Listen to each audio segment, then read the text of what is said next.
Well, that is an awesome spread. Welcome back to the Akashic Window, where we combine creative journaling and intuition to come up with creative insights and learn more about ourselves and the world around us.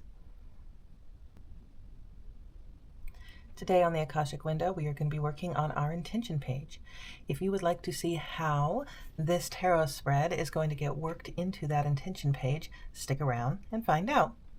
So today we'll be building our intention page from scratch. We'll actually be doing a lot of it outside of the journal before we go and put it in the journal. I've already prepped the page by putting down a layer of metallic lavender paint. And as part of the scene, I wanted to add a little depth by watercoloring in some grass here, maybe some clouds or something. And that will need a minute to dry. I've got here a stencil that I'm going to use to paint down some foliage. I'm going to come back in with some washi tape to help secure it.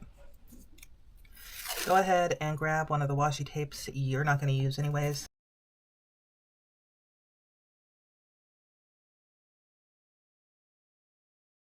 I also thought I'd like a cloud up at the top.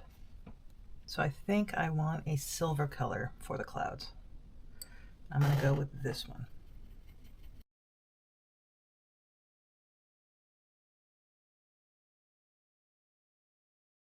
Okay. So now I'm going to let this guy dry while we work on building out the cave part. So what we're going to do is take a piece of paper that's roughly about the size of our journal pages. Mark the edges of your paper. We're going to construct this cave out of torn bits of origami paper for kind of a chunky layered look. And all you're going to do is take your paper and rip it. And you want pieces kind of about the size of quarters and nickels. So what you're going to do here, just take some of that Elmer's and put it in the bottom of a ramekin you don't care much about. Add some water. That's too much water. Add a small amount of water. It's easier to add water than it is to subtract. Stir it in. All right, so once your glue is about the consistency of thick milk or heavy cream, it will be ready to go. So go ahead and grab out that sketch you made of the outline for your cave. Start by grabbing out some scraps here. We're not gluing to the paper, but we are using it to sort of guide us. So what I like to do is initially just lay out kind of a very rough outline. For those pieces with straight edges, I like to tear it off, kind of give it a little character. And you want the pieces to overlap a little, not a lot, but a little. Okay, this is a good place to start. So we have the mouth of this cave. Take your paintbrush, dip it in your glue, put a little dot right here to kind of chain these guys together. And while making sure to leave some gaps, try and glue it down in a way that more or less fills out the shape you set up here. While our collage is drying, we're going to go ahead and get to work on our intention or invocation spiral. If I was going to make this an invocation page, I would choose what deity or quality or element or spirit that I would choose to invoke as part of this. For instance, if I wanted to have my journal be used to help invoke inspiration and creativity, I might choose to invoke the elements of air or fire. If I wanted to bring in certain qualities associated with a certain god or goddess, I may choose to invoke that. If I wanted to bring in my higher self or kind of the mysteries of the universe, I might just invoke my higher self or the universe. There's so many options out there. So if you wanted to do an invocation, you would just start your spiral with, you know, in the name of the 4 elements, I invoke X, and then write in what you want to write. That's fine. So I'm going to start at the center and work my way out to the outer edges of my spiral.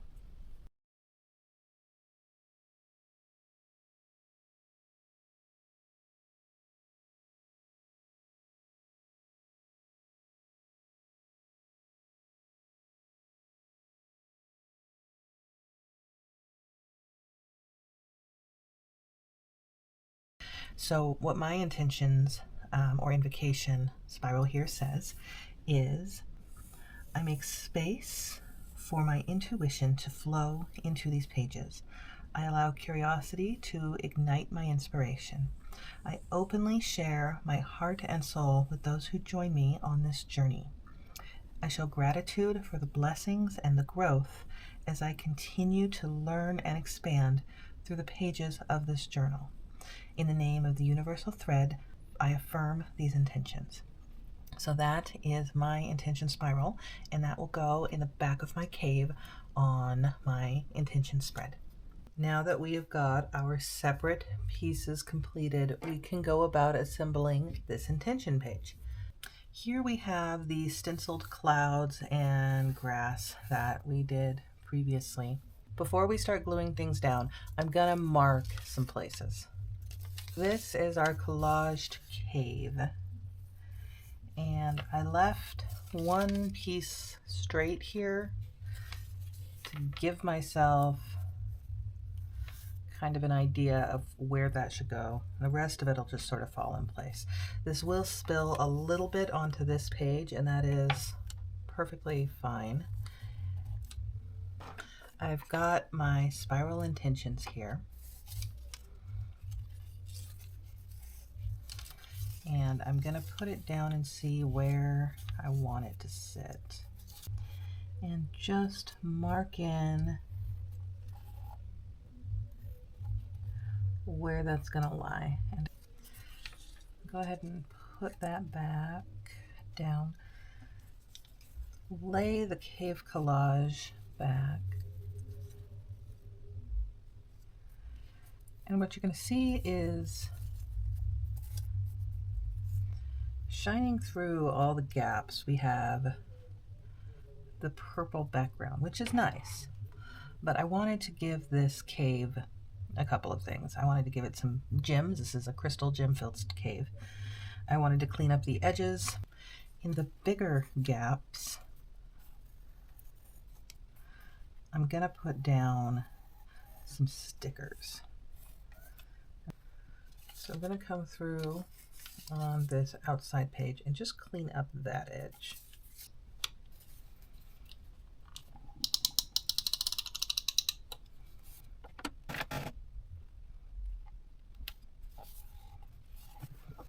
Here in the Boho Dreams sticker book, we have a lot of really great gem stickers.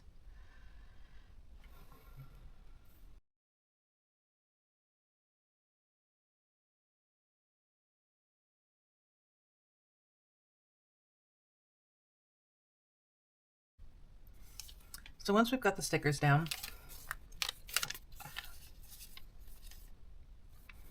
and we are satisfied that most, but not all, of the holes here would have a gem shining through, we can go about gluing this down. You're going to take the same glue, and I'm going to use a wider brush this time.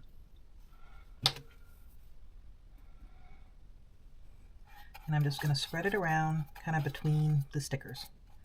And take your cave and drop it on down.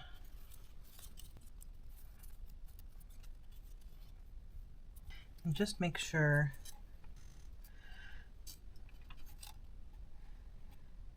that we have a good seal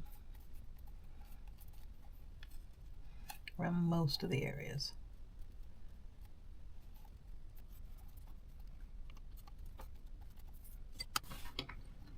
And once it's nice and glued, I would let it sit probably 20 minutes or so before moving on to the next step.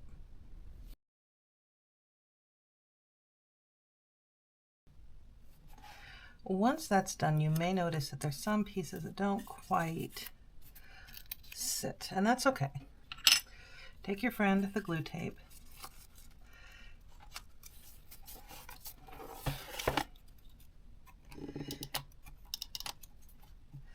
and just get any of those little bits that are just not going to cooperate.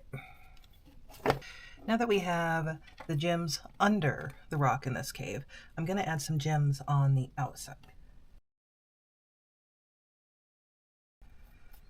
The idea is that the lighter rock here is the floor, so I kind of want to put these right along where the wall would be.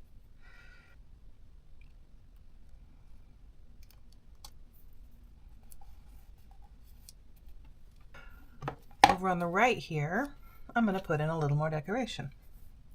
So over here we have some grass, and I thought this might be a nice place to put down another one of those brick walls. With this brick wall, I have a really nice purple moss that I think will look good over here. So that's what I'm going to do on this side. And we have that brick wall with the purple moss. And then lastly, it's probably twilight in this spread. So up here in our clouds, I think I'm going to throw a moon. So out of the celestial wonders here, I found this lovely black moon with the butterflies, and I'm going to drop it right there. So you're going to remember that this episode started with a tarot card draw. I drew a tarot card for each of my 3 intentions in my intention spiral. So for my first intention, to allow my intuition to flow into the pages of this book, I drew the King of Wands. For my second intention, to use my journal to explore topics that interest me, I drew the Knight of Pentacles. And for my third intention, to open my heart and soul to those who are joining me on this journey, I drew the Queen of Wands. Now I'm going to take the space left to me in the middle of this page, and I'm going to use these cards as journal prompts to see what the universe is trying to tell me about each of my intentions.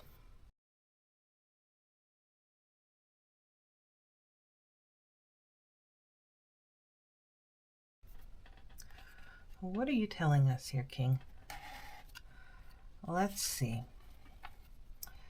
In this deck, the King of Wands has a lion on his shirt. He has got the world behind him, literally. He's got a lantern to light his way, a backpack. It's like he's been out there and done things. I think the King is telling me to be confident and trust my intuition, be confident in my intuition.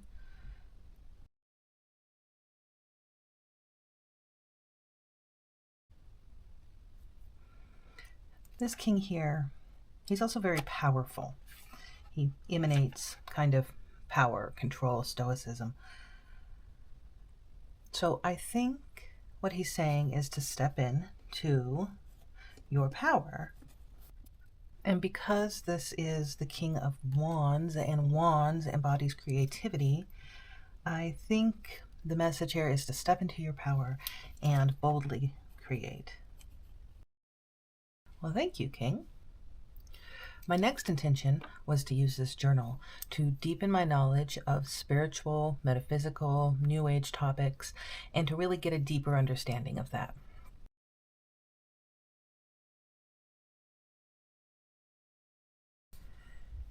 And we pulled the Knight of Pentacles. Okay, let's see. Knights represent movement, although this one is checking out a map. So I think he's more in the planning stages. And because Pentacles is an earth sign, he's more grounded. This knight represents, I think, dedication to a cause, practicality, and the pursuit of knowledge. So he's suggesting going about it in a very practical way. Let's see. To make a plan. He's looking at a map here. Make a plan. To create some structure, create a list,